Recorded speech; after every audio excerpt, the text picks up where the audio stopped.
En cette fin d'année 2025, la réglementation en matière d'armes blanches se durcit. Le but, c'est de diminuer la circulation des armes blanches sur la voie publique et notamment des personnes qui n'en auraient pas l'autorisation ou un usage légal.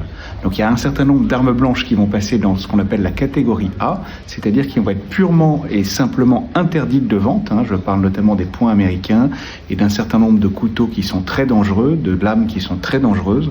Et il y a d'autres armes qui étaient jusqu'à présent soumises à une vente libre, en libre très simplement dans n'importe quel commerce, et qui vont être soumises à une réglementation nouvelle, c'est-à-dire une autorisation que devront demander les commerces, mais aussi une obligation de déclaration.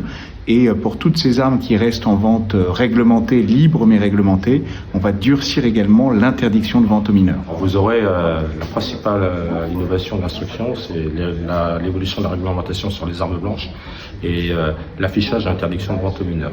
Parmi les armes qui seront interdites, vous avez des armes qu'on retrouve souvent dans le cadre de nos affaires de délinquance.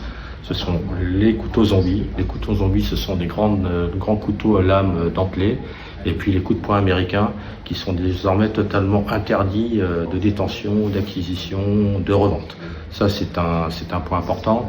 Et vous avez un certain nombre d'armes qui passent maintenant sous autorisation. Alors, je ne vais pas les détailler parce qu'il y en a énormément. Donc ça va des machettes, ça va des crans d'arrêt, enfin, il y a plein de couteaux différents qui sont désormais soumis. La deuxième innovation de l'instruction, c'est l'affichage obligatoire dans tous les commerces de l'interdiction de vente aux mineurs. C'est important parce que nous avons souvent des affaires de violence entre mineurs à l'aide d'armes blanches et ça va nous permettre effectivement d'enrayer aussi la circulation de ces armes blanches. Nous sommes dans une campagne de communication sous l'autorité du préfet. Donc jusqu'au 6 décembre, nous sensibilisons l'ensemble des commerçants sur cette nouvelle instruction du ministre de l'Intérieur.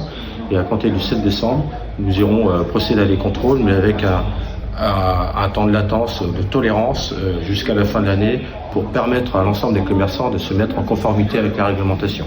Et à partir de l'année prochaine, nous aurons un plan de contrôle de conformité de ces commerces à la nouvelle instruction.